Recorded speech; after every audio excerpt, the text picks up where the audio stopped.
नमस्कार, जय महाराष्ट्र. मी डॉक्टर अनिल फळे. AM 2032 live मध्ये आपलं स्वागत आहे. विषय गाजतोय बीड जिल्ह्याचा विषय. हा आता आयरणीवर आणलेला आहे मुख्यमंत्री देवेंद्र फडणवीस यांनी.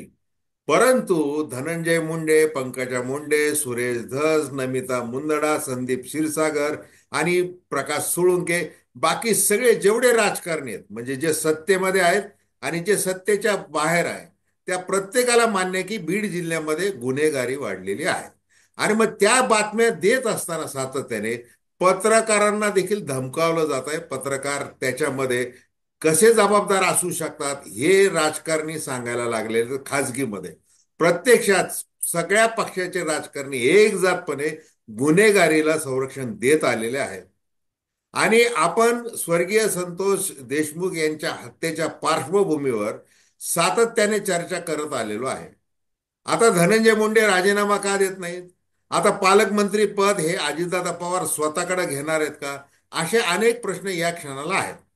म्हणजे पंकजा मुंडे यांनी देखील धनंजय मुंडे यांच्या आश्रयाखाली वाढणाऱ्या गुंडगिरीबद्दल अनेकदा खंत व्यक्त केलेली आहे जाहीरपणे. भला आज ते काही बोलत नाहीत. आणि आज माझ्या सोबत आपल्याशी बोलण्यासाठी आहेत दिनकर शिंदे. हे बीड जिल्ह्याचं एक मोठं नाव आहे. आपण डीएस न्यूज हे चॅनल बघत असता. आणि मला सांगायला आनंद आहे की दिनकर शिंदे यांचा आम्ही अप्रतिम मीडियाने राज्य पातळीवरचा विशेष पत्रकारिता पुरस्कार देऊन त्यांना सन्मानित केलेलं आहे 2023 मध्ये. त्याचं कारण काय की शिंदे सर जे आहेत की ते आपली पत्रकारिता अतिशय तटस्थपणे करतात. मग सगळ्या प्रकारची गुन्हेगारी ही कशा प्रकारे चालते याबद्दल ते रोखठोकपणे आपली मतं मांडत असतात. आणि असंच त्यांना जो पुरस्कार देण्यात आला होता तो पर्यावरण बीडसाठी मुख्यमंत्र्यांच्या हस्ते मुंबईमध्ये देण्यात आलेला होता. आणि मी आज त्यांना अशी विनंती करणार आहे की दिनकर सर, तुम्ही बिनधास्तपणे सांगा. आता गुन्हेगारीचे अनेक रूप आहेत. सध्या वाल्मिकी कराड यांच्या गुन्हेगारीचे अनेक रूप आहेत. त्याच्यापैकी आज आपल्याला दर्शकांना सांगायचं की वाळू माफिया हे कसे फोफावलेले आहेत आणि कसं हे सगळी गुंडगिरी आणि सगळं बीड जिल्ह्यातलं नेमकं चित्र काय. नमस्कार सर.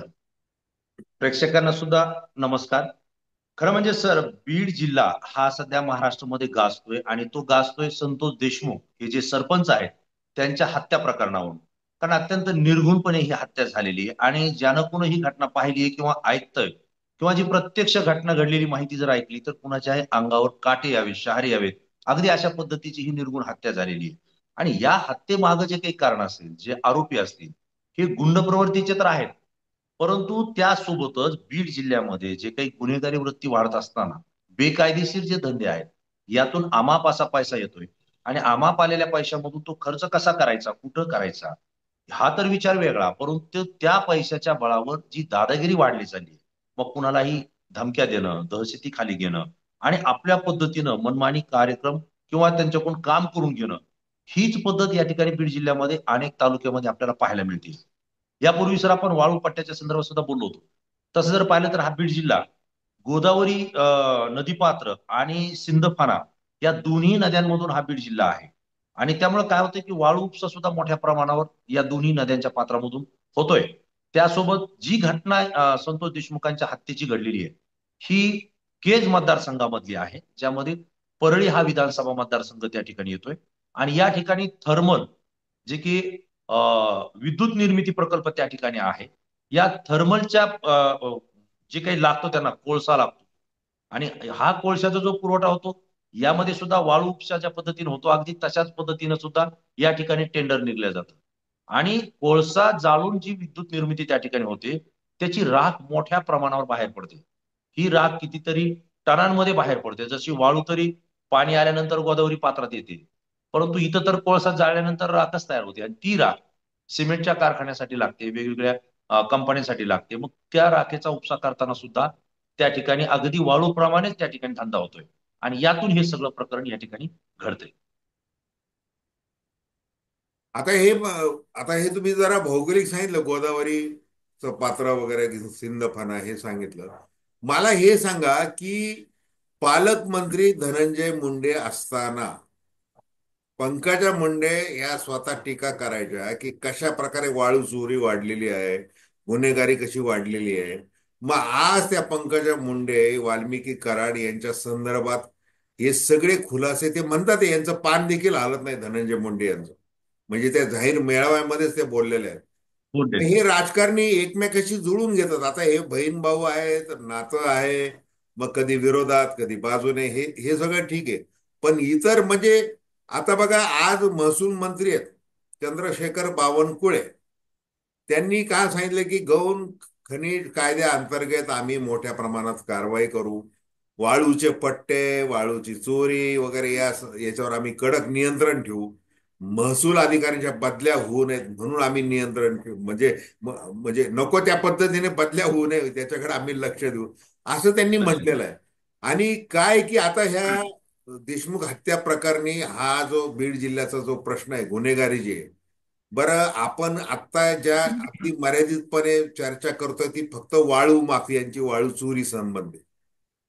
महाराष्ट्रातल्या 36 जिल्ह्यांमध्ये 358 तालुक्यामध्ये बहुतेक, आता काही शहरी भाग जर सोडला, परंतु अनेक ठिकाणी हे वाळू चोरी मोठ्या प्रमाणात होत. आता हा होते होते. पूर्ण जागतिक प्रश्न आहे. आणि आपण पत्रकार ज्या वेळेला शाश्वत विकास ध्येयाचा विचार करून काम करत असतो आपल्या गावामध्ये स्थानिक पातळीवर, त्यावेळेला वाळू चोरी हा अतिशय गांभीर्याने आपण मुद्दा मांडतो. आणि मग तो मांडत असताना आता बीडमध्ये चकलांबा घ्या, तुमचं गुंते गाव घ्या, वेगवेगळे छोटे मोठे जे गावं घ्या, तेलवाडा घ्या, तुमचं गेवराई घ्या, या सगळीकडे जे वाळू चोरीचे प्रकार घडतात, म्हणजे इतरही अनेक गावांमध्ये घडतात. म्हणजे पोलिसांनी जी जप्त केलेली वाळू असते, तो साठा ती देखील सुद्धा. पळून नेला जातो आणि तो कोट्यावधी रुपयांचा असतो. मग आता आपण नेमकं, आता तो जर पालकमंत्री आहेत ते होते, तर त्यांना दोष द्यायचा की नाही द्यायचा, तुम्हाला काय वाटतंय? प्रशासन म्हणून तर दोषी आहेच. कारण काय होतं की एकदा पालकमंत्री नियुक्त झाल्यानंतर त्या जिल्ह्याचं पूर्ण पालकत्व त्यांच्याकडे असतं, जो कोणी असेल. मग त्या ठिकाणी जिल्ह्याचा विकास कशा दृष्टीने न्यायचा, तरुणांच्या हाताला काम कसं द्यायचं, रोजगाराच्या संधी कशा उपलब्ध करून द्यायच्या, कृषीविषयी कोणते धोरण अवलंबायचे, या जशा भूमिका पालकमंत्री म्हणून राज्य शासनाच्या वतीनं ज्या महत्वाच्या ठरतात, तशाच पद्धतीनं बेकायदेशीर धंदे असतील, अवैध धंदे असतील किंवा गुन्हेगारी प्रवृत्ती असेल, हे रोखणं सुद्धा पालकमंत्री म्हणून त्या ठिकाणी कर्तव्य आहे. असं म्हटलं तरी आपलं काही वावगं ठरणार नाही. राज्य सरकारची भूमिका तीच असायला पाहिजे आणि तीच आहे. परंतु तसं होताना दिसत नाही. कारण विरोधकांच्या कार्यकर्त्यांना त्या ठिकाणी थांबवणं आणि आपल्या पक्षाचे कार्यकर्ते किंवा आपले कार्यकर्ते त्या ठिकाणी घुसवणं, म्हणजे हा व्यवसाय तर बंद होत नाही. परंतु जे कोणी सत्ताधारातून खाली उतरलेत त्यांना बाजूला सारवायचं, आपण सत्तेत आलो की पुन्हा आपण ते सगळे व्यवसाय करायचे. हीच पद्धत, हीच रीत बीड जिल्ह्यामध्ये या ठिकाणी कायमस्वरूपी सुरू असताना दिसते. आपण बोललात की पंकजाताई मुंडे आणि धनंजय मुंडेंच्या संदर्भात.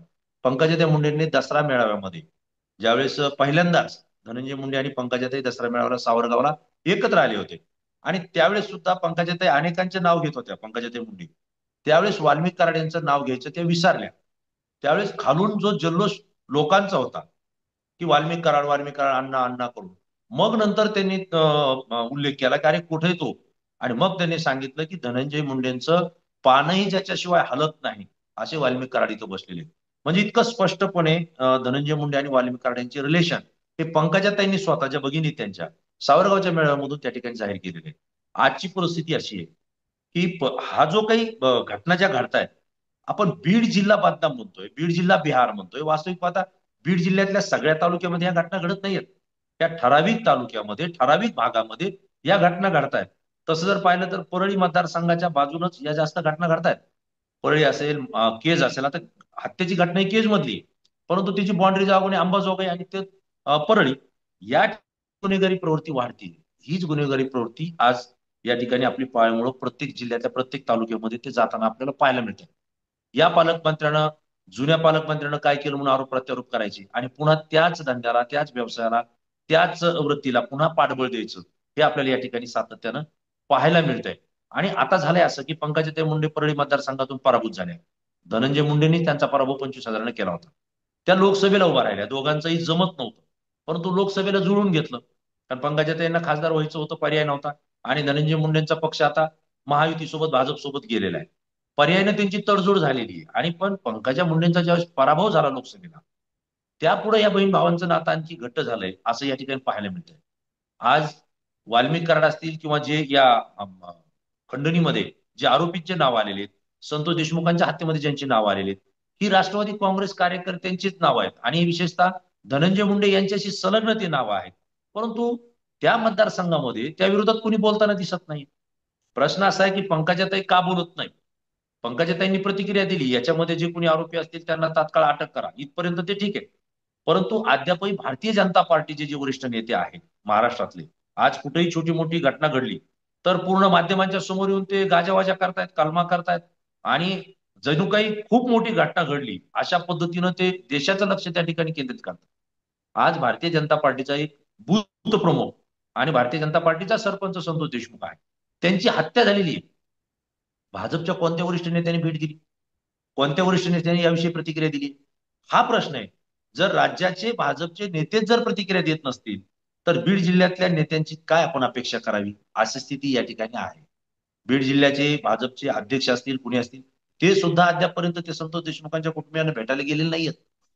इव्हन पालकमंत्री राहिलेले धनंजय मुंडे हे सुद्धा भेटायला गेलेले नाहीत आणि पंकजाताई मुंडे या सुद्धा भेटायला गेलेल्या नाहीयेत. त्यामुळे लोकांचा जो काही रोष आहे तो त्या ठिकाणी दिसतोय. म्हणजे कुठेतरी तुम्हाला नातंही जपायचंय, कार्यकर्त्यांनाही जपायचंय, इथं कुठेतरी नेत्यांची घालमेल होते, हे आपल्याला बीड जिल्ह्यामध्ये पाहायला मिळते. आपण तुम्ही नेमकी वस्तुस्थिती मांडलेली आहे. आता पंकजा मुंडे, धनंजय मुंडे हे सगळे आता हे दोन्ही बहीण भाऊ चर्चेत आलेले आहेत आणि तुम्ही भारतीय जनता पार्टीच्या नेत्यांनी अद्यापही देशमुख कुटुंबाचं स्वांतन केलेलं नाही असं तुम्ही जे म्हणताय. मग आता सुरेश धस जे आहे ते भारतीय जनता पार्टीचे आमदार आहेत आष्टीमधले, बरोबर आहे.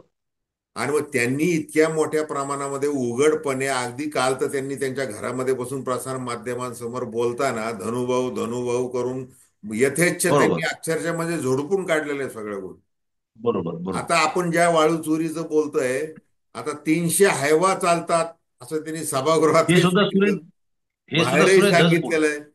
म्हणजे मग हे आता 300 हायवा किंवा ते काय टिंबर टिंबर काय गाड्या, ट्रॉली ट्रॅक्टर जे काय असतील डप्पर वाहन डप्पर. ते सगळे, मग ते त्यांचा रोग काय की हे सगळं धनंजय मुंडेंकडं वाल्मिक कराड व्हाया वाल्मिक कराड गोळा होतंय असं ते म्हणतात ते आता जवळपास. ते काय नेमकी परिस्थिती आहे? सुरेश धस हे एकमेव भाजपचे आमदार आहेत की जे त्या ठिकाणी आक्रमकपणे बोलतायत. सांत्वन भेट दिलीच, परंतु हे प्रकरण विधानसभेमध्ये लावून धरण्याची भूमिका फक्त सुरेश धस यांनीच केलेली आहे आणि ते आक्रमकपणे बोलतायत. ते नाव जरी घेतले नसले तरी ते आका आणि आकांचे आका असा शब्द प्रयोग करतायत. परंतु हे सगळे शब्द प्रयोग करत असताना त्यांचा जो काही उंगली निर्देश आहे तो वाल्मिक कराड आणि त्यांच्यानंतर तो पालकमंत्री, माजी पालकमंत्री असलेले धनंजय मुंडे यांच्या बाजूनच त्या ठिकाणी ते बोलतायत असं स्पष्टपणे जाणवतंय. बीड जिल्ह्यातले लोक सुद्धा त्या पद्धतीनं बोलतात, पण ते नाव घेत नाहीत. परंतु त्यांनी सांगताना एकच सांगितलं होतं की परळीच्या बाजूनं जे काही परभणी जिल्हा आहे, परभणी आणि परळी बीड जिल्ह्याच्या मध्ये त्या ठिकाणी वाळूपट्टा आहे. या वाळूपट्ट्यातून 300 हायवा भरून जात आहेत. सर मला आपल्याला सांगावं लागेल की एक एक हायवामध्ये ज्यावेळेस वाळू घेऊन जाते हजारो रुपये त्या ठिकाणी राहत आहेत. जर 300 हायवा एका दिवसात जर जात असतील तर करोडो रुपये दिवसात जमा होत आहेत. आणि विशेष म्हणजे याच्यात रॉयल्टी दिली जात नाही असा आरोप सुरेश धस यांनी केलेला आहे आणि तो तथ्य आहे. कारण गोदावरी पट्टा असेल, सिंधफणीचा पट्टा असेल किंवा परभणी बीड जिल्ह्यामधून वाळूचा उपसवत असेल, रॉयल्टी दिल्या जात नाही कारण टेंडर बंद झालेले. आणि शासनानं काय केलेलं आहे, घरपोच वाळू पोच करू असं सांगितलंय. राधाकृष्ण विखे पाटील ज्यावेळेस मंत्री होते, महसूल मंत्री गेल्या मंत्रिमंडळात, त्यावेळेस त्यांनी सांगितलं की ज्याला वाळू लागेल त्यांनी प्रस्ताव द्या, शासनाच्या वतीनं आम्ही तुम्हाला कमी रेटमध्ये घरपोच करू. पण त्याला यश आलेलं कुठेही दिसत नाही. आणि मग उलट यामध्ये टेंडर न झाल्यामुळं वाळूचा साठा तसाच आहे आणि त्यातून 300 हायवा जर एका पात्रातून जर भरून जात असतील तर कोट्यवधी रुपयांचा त्या ठिकाणी पैसा जमा होतोय. हा कुणाकडे जातोय? साधा माणूस तरी करू शकत नाही, कारण साध्या माणसाला कोणी करूनही देणार नाही. याच्या पाठीमागं कुठला तरी राजकीय वरदहस्त असल्याशिवाय हा वाळूचा व्यवसाय चालू शकत नाही. हे संपूर्ण महाराष्ट्राला माहिती आहे. हा काय बीड जिल्ह्याचा भाग नाही. ज्या ज्या ठिकाणी वाळूचा पट्टा आहे त्या त्या ठिकाणी हेच घडतंय. मग राजकीय आश्रय इथं कुणाचा आहे? सुरेश धसांचा जो निर्देश होता भारतीय जनता पार्टीचे आमदार, तो परळी मतदारसंघाच्या संदर्भात ते बोलतायत आणि त्यांचा पूर्ण कल, विरोध जो होता तो धनंजय मुंडे यांच्याकडेच होता. आणि त्या हायवावाल्यांना कोण पाठबळ देतंय याचा शोध घ्या असं ते म्हणतात. आज सरकार त्यांचं आहे, मुख्यमंत्री त्यांचे आहेत, देवेंद्र फडणवीस गृहमंत्री पण तेच आहेत, आणि त्यांच्याच पक्षाचे आमदार इतके आक्रमकपणे बोलतायत हे आपल्याला दिसतंय. मग आरोपी अटक का होत नाही? इथं तर भाजपच्या कार्यकर्त्याची हत्या झाली, आणि ही जी काही झाली या बेकायदेशीर धंद्यामुळे झालेली आहे. आज पवनचक्क्या ज्या आहे तिथं ऊर्जा प्रकल्प उभा राहिलेला आहे, त्यांना 2 कोटी रुपयाची खंडणी मागितल्याचा आरोप आहे, गुन्हा दाखल झालाय त्या प्रकरणात. मग एवढं जर सगळं होत असेल तर यातले आरोपी अटक का होत नाही, का होऊ शकत नाही? सामान्य माणूस सुद्धा प्रश्न विचारतोय की एखाद्या विषयी जर आपण गुन्हा दाखल केला त्याच्यावर कारवाई होत येतात का, मग इथं का होत नाही? आणि हाच प्रश्न पुन्हा भाजपचे आमदार सुरेश धस उपस्थित करतायत. भाजपचं सरकार आहे, भाजपचे मुख्यमंत्री आहेत, तरी होत नाही. हा सगळ्यात गंभीर प्रश्न आहे. म्हणजे कुठंतरी यामध्ये मोठा राजकीय वरद हस्त एकमेकांना कोणाला तरी एकमेकांचा आहे. ते सामान्य जनतेत संदेश चाललेला नाही, गेलाय आता. आता यातून सरकार कसा मार्ग काढतो, आणि हा वाळूच्या पट्ट्यामधून सुद्धा जो काही वाळूच्या खड्यांपेक्षाही कित्येक पटीनं पैसा जमा केला जातोय, हा सरकारनं रोखणं गरजेचं आहे. तुम्ही रॉयल्टी घेतली पाहिजे, किंवा घरपोच ज्याला गरज आहे त्याला वाळू कमी रेटमध्ये ती पोहोचली पाहिजे, ही भूमिका आहे. पण तसं होताना दिसत नाही, हे मला आपल्याला आवर्जून या ठिकाणी सांगायचं. नाही बघा आता, दिनकर तुम्ही पत्रकार आहात, त्याच्यामुळे ग्रामीण भागातल्या पत्रकारांना म्हणजे अक्षरशः जीव मुठीत घेऊन राहावं लागतं अनेकांना. बरोबर आहे, बरोबर. बरोबर. मग त्यांना धमक्या येतात, सगळ्या म्हणजे त्यांच्या वेळ प्रसंगी म्हणजे त्यांच्या हत्या देखील झाल्याची अनेक उदाहरणं आणि महाराष्ट्रामध्ये आहेत.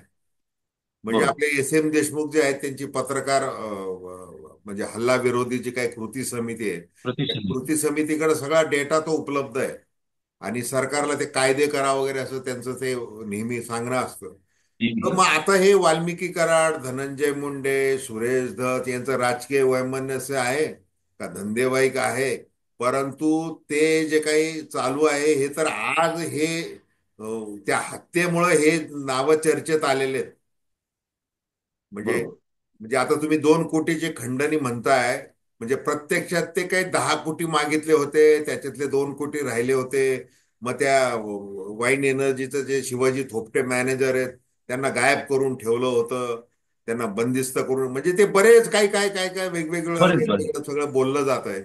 बरं, हे काही सगळं छापता येत नाही पत्रकारांना, कारण ती ऐकीव माहिती असते, त्याच्यावर सगळंच काही छापता येत नाही. पण तरी देखील आता हे जे काही वाल्मिकी कराड यांचं जे काही रौद्र रूप जे काही आहे, म्हणजे वाल्मिकीचा जो वाल्या झालेला आहे आणि तो आता धनंजय मुंडे यांना काही स्वस्त झोपू देत नाहीये, तर ते ते जे समोर आलेलं आहे हे याच्यातून म्हणजे मार्ग कसा निघणार आहे?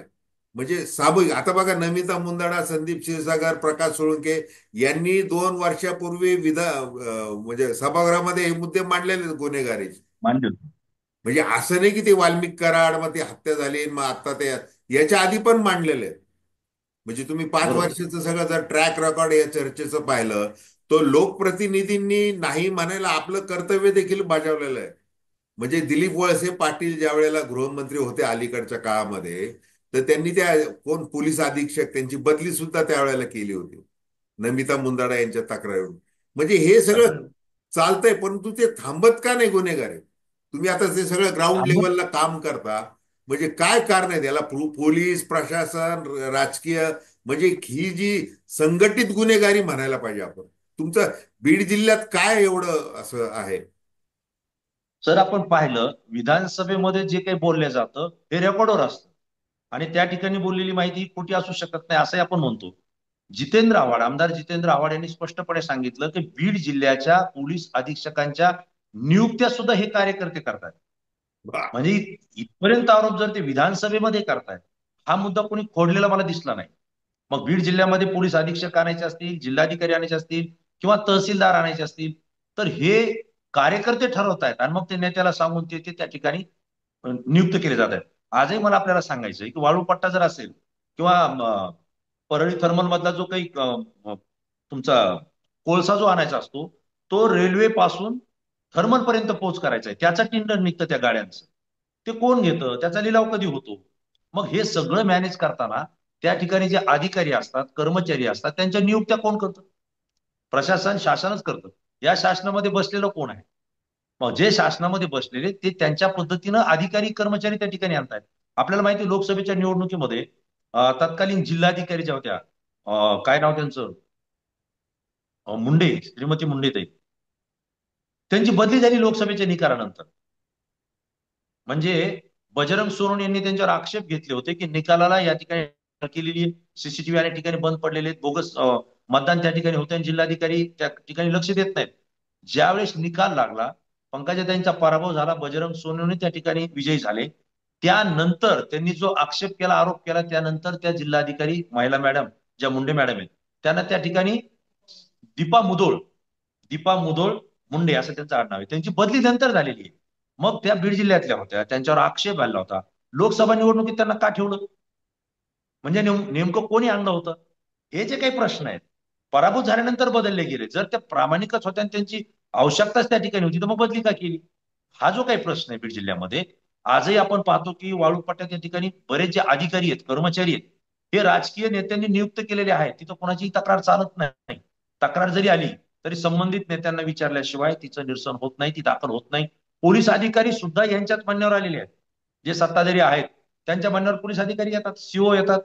हे सगळे अधिकारी त्या ठिकाणी आले. तर मला आपल्याला आवडून सांगायचं सर, माजी जिल्हाधिकारी सदानंद केचे यांच्या सध्या मुलाखत गाजते. ते बीड जिल्ह्यामध्ये येऊन गेले. काही प्रश्न त्यांनी निश्चितपणे योग्य पद्धतीने उपस्थित केलेले आहेत. या घटना 11 वर्षापासूनच्या जुन्या त्या सांगतायत की त्यावेळेस असं झालं होतं, हे झालं होतं. पण आपला प्रश्न असा आहे पत्रकारितेच्या नजरेत, आम्ही त्यांना जिल्हाधिकारी म्हणून पाहिलेले. खरं म्हणजे सेवानिवृत्तीच्या शेवटच्या 2 वर्षात ती बीड जिल्ह्याला आले होते. आणि सेवानिवृत्त होत असताना जिल्हाधिकाऱ्यांना कोणता जिल्हा पाहिजे, कदाचित हा प्रश्न शासन विचारत असतं आणि त्याला सोयीचा जिल्हा दिला जातो. मग सदानंद केचे शेवटच्या रिटायरमेंटला बीड जिल्ह्यात आले होते. याचा अर्थ त्यांच्या संमतीनं ते आले होते असं माझं मत आहे. आणि इतक्या जर घटना त्यांना दिसत होत्या तर याच्यावर त्यांनी ऍक्शन घेणं खूप गरजेचं होतं. 2 प्रकरणं सांगतायत ते, एक स्त्री भ्रूण हत्येचं प्रकरण सांगतायत, त्या ठिकाणी त्यांनी कारवाई केलेली आहे. आणखी एका घटनेच्या संदर्भात त्यांनी कारवाई केली. मग तुम्ही वाळू उपसा का रोखू शकले नाही? तुम्ही भ्रष्टाचार का रोखू शकले नाहीत? तुम्ही गुन्हेगारी का रोखू शकले नाहीत? सदानंद केचे स्पष्ट सांगतायत, मी कार्यालयात जात असताना माझ्या सुटकेसमध्ये रिव्हॉल्वर लोडेड मी घेऊन जात होतो.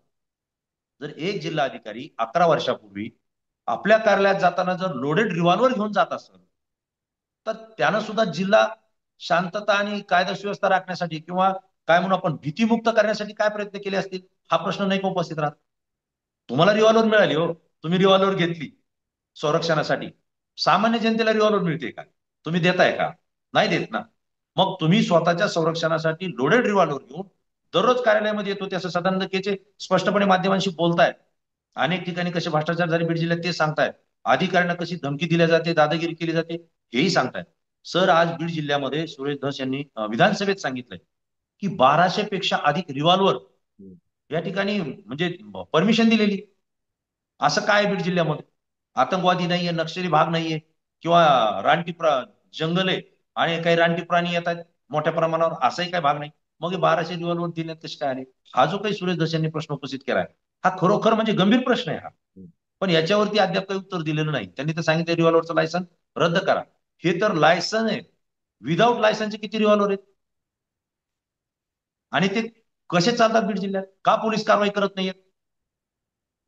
हा अंजली, सुद्धा प्रश्न गंभीर आहे. काल त्या अंजली दमाने यांनी तो एक व्हिडिओ सुद्धा प्रसारित केलाय त्यांच्या एक्स वरून. हो. ते फड नावाचे कोण पिता पुत्र आहेत, ते दोघेही हा. पंकजा मुंडे आणि धनंजय मुंडे यांच्या अगदी खास जवळचे आहेत. म्हणजे तुम्ही जे उल्लेख केला ते केचनचा सांगत असताना की सामान्य माणसाचं काय, तर कारण ज्यांच्याकडं लायसन्स आहे किंवा नाहीये तरी देखील पिस्तूल आहेत, असे ते असामान्य लोक आहेत काय, ते सामान्य नाही आहेत. असामान्य. म्हणजे ते मग ते IPS अधिकारी असो, IAS अधिकारी असो, यांच्या सुद्धा बदल्या ते करू शकतात. इतकी त्यांची मोठी दहशत आहे. प्रश्न सर, वाढदिवसाला केक कापताना तलवारीनं कापलं तर पोलीस तात्काळ अटक करतायत त्याला, हा. आर्मॅट लावतात त्याच्यावर. आणि या ठिकाणी हवेत गोळीबार करताना रिव्हॉल्वर मधून आरोपी दिसत आहेत, का अटक होत नाहीत? हा प्रश्न सामान्य जनता विचारते. आणि त्यामुळे शासन प्रशासनावर जो काही अविश्वास लोकांचा होतोय की एका बाजूने तुम्ही काम करताय, दुसऱ्या बाजूला तुम्ही म्हणजे सहकार्य करताय, यामुळे सरकारची प्रतिमा सुद्धा यामध्ये मलिन होते आणि संबंधित लोकप्रतिनिधी सुद्धा त्या ठिकाणी मलिन होते. आता मी आपल्याला यापूर्वी सुद्धा बोललो होतो, हा एक विषय, अवैध वाळूंचा उपसा होतोय, तो विकल्या जातोय. पोलीस कारवाई करतायत, एक हायवा पकडून, दोन हायवा पकडून, त्याच्यानंतर त्याच्यावर दंडात्मक कारवाई करतात, सोडून देतात. तहसीलदार कारवाई करतात, एक किंवा दोन हायवा पकडून. जर आमदार सुरेश धस सांगत असतील की एका पात्रातून दररोज 300 हायवा जात आहेत, तर मग एक अन दोन हायवावर कारवाई म्हणजे नेमकं कोण आहेत? कदाचित या विरोधकांचे आहेत का मग? किंवा यांचं काही संगनमत जमलं नाही म्हणून त्या पकडल्या जात आहेत का? हाही प्रश्न आहे. आणि आता बीड जिल्ह्यामध्ये मोठ्या प्रमाणावर टोल नाके आलेले आहेत सर आता. या टोल नाक्यावरून सुद्धा वाळूच्या हायवा जाताना दिसतात. हम्म. त्याला अडवल्या जात नाहीये. त्या ठिकाणी विशेष म्हणजे ट्रॅफिक पोलीस असतात, रोड पोलीस असतात. मग त्यांना या हायवा जाताना दिसत नाहीयेत का? हे सामान्य जनता विचार करते ना. पण तरीही त्याच्यावर काही कारवाई होत नाही. म्हणजे तुमचा पाठिंबा आहे, प्रशासन मदत करतायत, नेते मदत करतायत, सामान्य जनता काय करणार आहे? आणि त्यातून ह्या घटना घडतात हे मला आपल्याला स्पष्टपणे सांगायचं. चला, धन्यवाद दिनकरराव. आणि माझी दर्शकांना विनंती आहे की आता दिनकर शिंदे हे बीड जिल्ह्यासंबंधी आपल्या चॅनलवर येऊन हे सातत्याने बऱ्याच गोष्टी सांगणार आहे. आणि जे पत्रकारांचा जो तिसरा डोळा असतो, आणि विशेषतः स्थानिक पत्रकार हे त्याच्यामध्ये जास्त तीक्ष्णपणे काम करत असतात. आणि मग तसे तीक्ष्णपणे काम करणारे दिनकर शिंदे आहेत. तुम्ही त्यांच्या डीएस न्यूजवर तुम्ही त्यांना नेहमी पाहता. ते तुमचं मत माझं मत सांगत असताना ते लोकांच्या भल्याचं मत ते व्यक्त करत असतात. तर दिनकर शिंदे, खूप खूप धन्यवाद. आणि दर्शकांनी अशा प्रकारे तटस्थपणे चर्चा ऐकण्यासाठी हे चॅनल सबस्क्राईब करावं आणि आपल्या प्रतिक्रिया बिनधास्तपणे नोंदवाव्या. धन्यवाद. धन्यवाद.